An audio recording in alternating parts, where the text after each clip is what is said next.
উচ্চ মূল্যস্ফীতি কমানোর কথা বলা হয়েছে বিএনপির ম্যানিফেস্টোতে। প্রথম 6 মাসে কি বাস্তব পদক্ষেপ নেওয়া সম্ভব উচ্চ মূল্যস্ফীতি কমানোর জন্য? উল্টো প্রশ্ন করি আপনাকে, যিনি দায়িত্ব নেবেন তিনি যেন মূল্যস্ফীতি কেন হয় সেটা যেন বোঝার চেষ্টা করেন।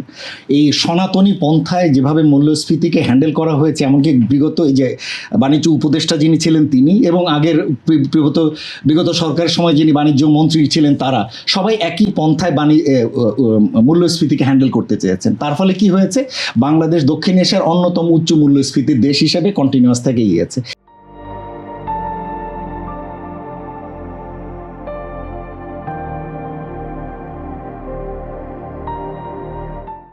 এই সরকার অন্তর্বর্তী সরকার কিছুটা কমেছিল কিন্তু আগের জায়গায় আসেনি। মূল্যস্ফীতির মূল কারণগুলো হচ্ছে ব্যবসায়ীদের একটা নেক্সাস, যেটা আমদানি পর্যায়ে তারা কন্ট্রোল করেন। মূল্যস্ফীতির একটা বড় সমস্যা হচ্ছে সাপ্লাই চেইনগুলো ডিজিটালাইজ না, এগুলোকে ঠিক করেন, কিন্তু এগুলো খুব সহজসাধ্য না। মূল্যস্ফীতির একটা বড় চ্যালেঞ্জ হচ্ছে বাজারে পণ্য সরবরাহ স্বাভাবিক রাখার জন্য উদ্যোগ নেওয়া এবং সেই জন্য উৎপাদন পর্যায়ে ব্যয় যাতে কমে সেই দিকে নজর দেওয়া, কিন্তু সেই জায়গাগুলোতে কেউ সেখানে ঢুকতে চায় না, কারণ এগুলো দীর্ঘমেয়াদী উদ্যোগ। আর আমাদের মন্ত্রীরা সবসময় চান অল্প সময়ের ভিতরে একটা স্ট্যান্ডলি বলবেন না, এই যে অপেক্ষা করেন 7 দিনের ভিতরে কমে যাচ্ছে, 15 দিনের মধ্যে কমে যাচ্ছে, সেটা নিয়ে মিডিয়া বড় বড় রিপোর্ট করে দেয়। এটা যে ফলো আপ করা, এটা যে কেন হচ্ছে না সেটা যেন মন্ত্রীকে জবাবদিহিতার মধ্যে নেওয়া, সেই কাজটা করার দরকার। সুতরাং আমরা অনেক বেশি চাইবো এই সময়কালে একই সাথে যিনি মন্ত্রী হবেন তিনি যেন তার কাজটা বোঝেন এবং সেরকম লোককে যেন দায়িত্ব দেয় যিনি যেন ব্যবসায়ীদের বিরুদ্ধে দাঁড়াতে পারেন।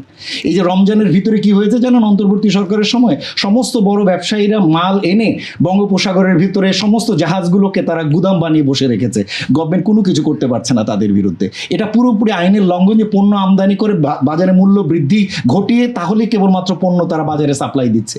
এই ধরনের জিনিস হবার সাহস পায় এই কারণেই যে বড় বড় ব্যবসায়ীদের এক একটা বড় তৈরি হয়েছে, সাপ্লাই চেইনগুলোর উপরে ওভারলি কন্ট্রোল তৈরি হয়েছে। সুতরাং তাদের বিরুদ্ধে যদি ব্যবস্থা নিতে হয় তাহলে মন্ত্রীকেও সেইভাবে রাজনৈতিকভাবে দৃঢ় চিত্ত হতে হবে এবং সেইভাবে টপ লিডারশিপ থেকে সেই সুযোগটাও তাকে দিতে হবে।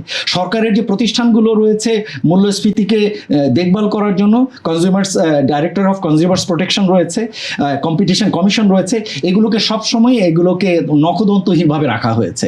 জাস্ট বাজারে লোক দেখানো কিছু মনিটর করা হয়। যদি আদতেই চাই আমি মূল্যস্ফীতিকে যদি কন্ট্রোল করতে বা মূল্যস্ফীতিকে অন্তত স্থিতিশীল রাখতে, তাহলে এই প্রতিষ্ঠানগুলোকে শক্তিশালী করার সুযোগ করে দিতে হবে। কিন্তু সেটা আসলে চান কিনা, আবার বিএনপি পন্থী যারা আবার নতুন করে ব্যবসায় আসবেন তারা আবার সরকারের উপর চাপ সৃষ্টি করবেন কিনা, সেই জিনিসগুলো কিন্তু খুব সহজসাধ্য না প্রশ্নের উত্তর দেওয়া। বাণিজ্য মন্ত্রণালয়ে যখন ক্রাইসিস প্রায় দ্বার প্রান্তে বা ঢুকে যায় তখন কিছু ইমার্জেন্সি মিটিং ডাকা হয় ওই বড় বড় ইম্পোর্টার সাপ্লায়ারদের, কিন্তু রোজা সেইটা উইন্ডো শেষ, মানে এইটা রোজা হলো 18 তারিখ, আজকে হলো কত 15 তারিখ, তো আমরা 3 দিন মানে এইখানে এখন যেটা করার আছে সরকারের, এখন আর ওই মানে ইম্পোর্ট সোর্স থেকে ইম্পোর্ট কি করবে না করবে সেটার সময় আর নাই, এগুলা 3 মাসের উইন্ডো।